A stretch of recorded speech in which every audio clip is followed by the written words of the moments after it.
wa kutembea katika nchi hizi zote. Mrundi achukue Kongo kama nyumbani kwake, na Mrwanda vile vile, na Mwafrika wa Msudan Kusini, na Mkenya na Mtanzania na Mganda na Msomali. Lakini bado ukija katika nchi hizi unaulizwa cheti cha kusafiri, unaulizwa unataka nini. Bado askari polisi wa Kenya akikutana nanyi anaulizeni, nyinyi Wakongomani mnafanya nini hapa? Itakuwaje? Hiyo ndio ustaarabu wetu wa Afrika.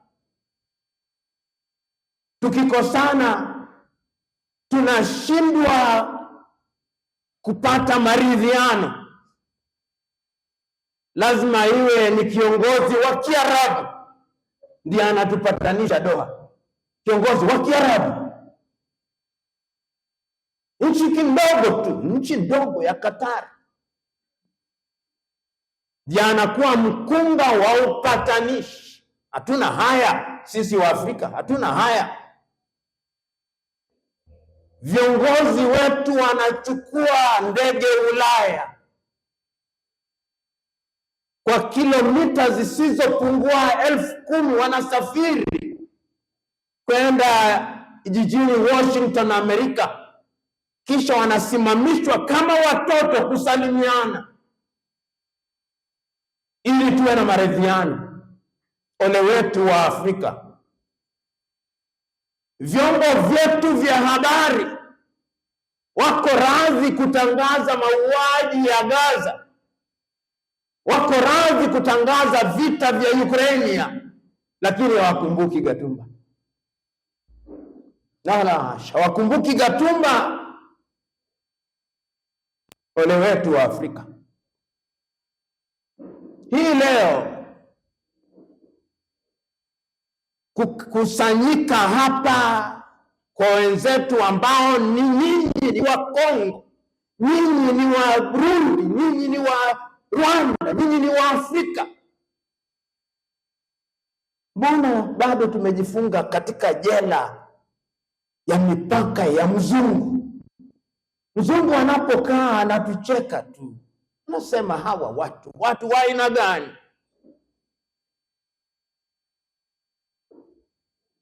Jambo la kukera na kwamba haya mauaji yanafanyika hata katika makanisani, katika mimbari kama hii, nachoma tu, na wakisha choma hawashughulikiwi.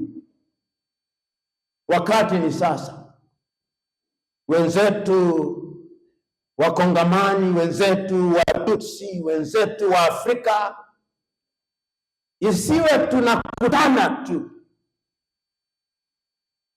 Maafisa wenu, fanyeni jopo. Kuna wanasheria tosha. Hata kama tutashindwa, tuanze. Watu ambao tunawafahamu washughulikiwe kwa minajili ya sheria, wasakwe. Kama wako Kongo wasakwe, kama wako Ulaya wasakwe, ili iwe funzo kwa wengine ya kwamba huwezi kuua bila kuwajibika.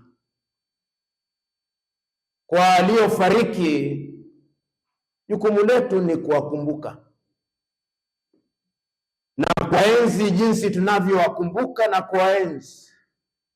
Na mambo kama haya yanastahili kufundishwa katika kila shule, iwe katika mitaala, ili vizazi vya sasa, vizazi vya kesho vikumbushwe ya kwamba kulikuwa na mauaji kama haya.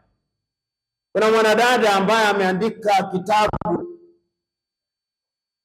ya kueleza jinsi alivyonusurika, na kuna wengi hapa ambao walinusurika. watakuja hapa mbele kuwasimulieni ili mfahamu ya kwamba tunateseka. Mwaka wa 2020 viongozi wa serikali na mataifa wa Afrika walikutana jijini Addis Ababa, wakatangaza ya kwamba mtutu wa bunduki ukwishe. Baada ya hapo mtutu wa bunduki unaendelea.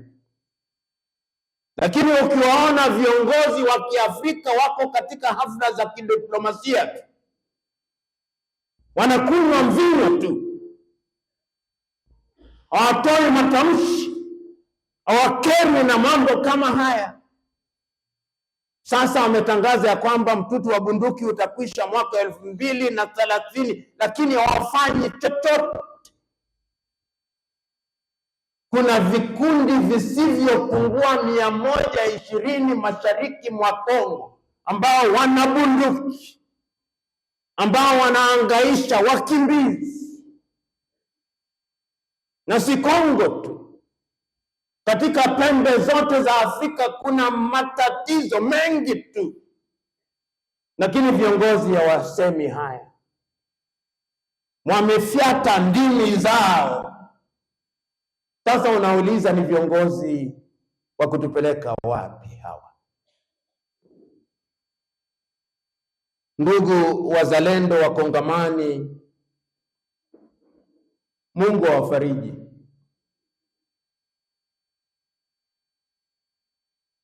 Muwe na huruma kwa wale ambao ni Wakristo. Bwana Yesu amesema tuwasamehe, lakini tusisahau. Wale ambao ni Waislamu, Nabii Muhammad anasema na tuwasamehe. Na katika dini zetu za Kiafrika pia tuwasamehe, lakini waadhibiwe kwa mujibu wa sheria, ili wawe ni funzo kwa wengine ambao wana fikra za kishenzi kama wao. Napendekeza hivi, yale yote ambayo tumeyazuia Umoja wa Afrika yafikishwe kwa katibu mkuu wa Umoja wa Kitaifa, na kama inawezekana yawasilishwe kwa mwendesha mashtaka wa mahakama ya jinai ya kimataifa, ili uchunguzi na upelelezi uanze kwa minajili ya kuwanasa hawa nduli hawa. Hilo ndilo jukumu ambalo tulilo nalo, la sivyo wengine wetu tutajitolea kadri ya uwezo wetu ili tuchangie. Tuna hakika ya kwamba vitu kama hivi vinahitaji fedha, na kadri ya uwezo wetu tutawauliza na wengine ambao wana uwezo wa kifedha kutushinda sisi pia wachangie. Ndugu, sitasema mengi. Nikimalizia tena na waulizeni Maulana awafariji kwa muhtasari tu, ambao wale ambao ni weledi wa lugha ya Kiingereza nitasema kwa muhtasari. Today we are gathered here to commemorate the 2004 13th of August massacre that took place in Gatumba. The history has been narrated to us. Let it not be assumed that that was the first massacre against the Banyamulenge or against the Tutsi peoples. In 1959, we know what happened. And we know the genesis of our problem. We know that the boundaries for which we kill and maim were arbitrarily drawn in the year 1884 and 1885 in Berlin, Germany, by the colonizers, the effect of which was to divide kith and kin, with the consequence that today,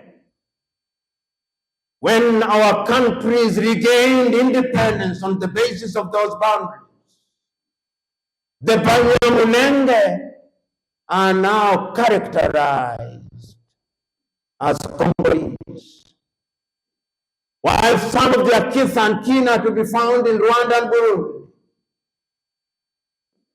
And some of our latter-day African leaders, or may I say misleaders,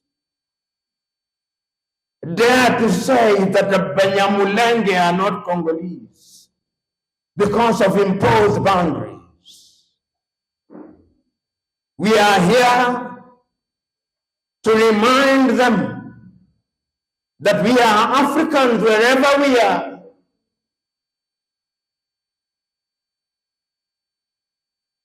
and that we owe each other a duty of care.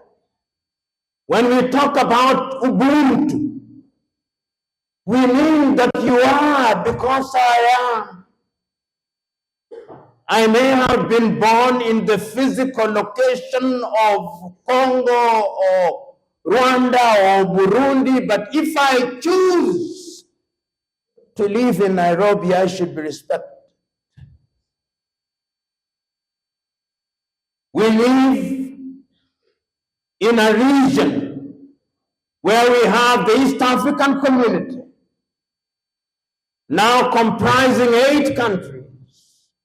Our declared agenda is to make East Africa one country, and ultimately the continent of Africa one country. We cannot be saying that and then we discriminate against each other. The tragedy of the Gatumba massacre is that it happened under the very watch of the United Nations. In the same way that the Tutsi massacre in Rwanda happened in 1994, we never learned. And the tragedy is that the perpetrators are known, they are alive and well. And the methods they use to kill and maim are the most primitive. They burn, they suffocate, they rape to death, they disembowel. What for? But history has demonstrated that when we allow impunity, then the same thing will be repeated again. We are gathered here, therefore, not only to commemorate our lost kith and kin and those who survived and are maimed psychologically or otherwise, but we are here to remind the world that the story of Gatumba, like all other massacres, cannot be concluded until and unless those who are perpetrators are punished. We are here to remind the world that the thing has not been finished, because as I speak to you here on the 13th day of August, the year 2025, the killings are going on. Where is the East African Community? Where is the African Union? Why do we humiliate ourselves by allowing others to come and make peace between us? Why must we go to Doha? Why must we go to Washington to be humiliated? Can't we do it? Are we children of a lesser God? that we cannot do it. The leaders who are present here, I urge you that out of this meeting, let there be a resolution.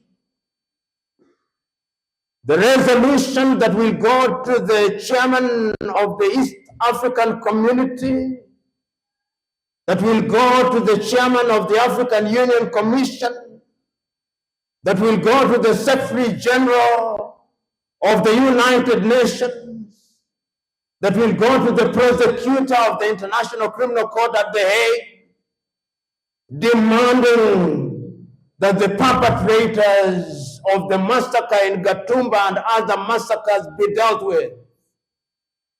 A specific letter should go to President Tshisekedi Felix of the Democratic Republic of Congo to remind him that he has a duty, a solemn constitutional duty, to protect all the citizens of the Democratic Republic of Congo. That is what Patrice Emery Lumumba said in 1961. They lost the script. The time is now to remind them. That letter should also go to all the clergy in the Democratic Republic of Congo, for them to demand of the government of the Democratic Republic of Congo to create an environment where people who choose can go back to the places where their umbilical cords were buried. That is all we ask. It is our duty as Africans in the spirit of Ubuntu to hold our hands together in times such as these. In Kiswahili we have a saying, akufae kwa dhiki ndiye rafiki. Mko katika dhiki, tumekuja kama marafiki. Do not despair. God in his wisdom, in his own unique way, has a way of giving you his peace that surpasses all understanding, even in the midst of adversity. I keep telling my spiritually inclined people, whether they are Muslims or Christians or Hindus or African spiritualists, that those who seek to speak the truth are never at ease. Because we are in a sanctuary of Christians, let them remember that of all the 12 disciples of Christ, each one of them died violently, except John the Revelator. But even he, they tried to boil him in oil, but he was saved. So you and me will suffer. Those who are Muslims will remember the painful death of Prophet Muhammad, peace be upon him. Those who are Hindus will remember the painful death of Lord Krishna. Those who are Christians or other religious groups which are of African origin in the Democratic Republic of Congo will remember the death of Simon Kimbangu, the death of Donna Beatrice Kimpavita in the Democratic Republic of Congo. So that it is true that life on this earth, as has been said by others,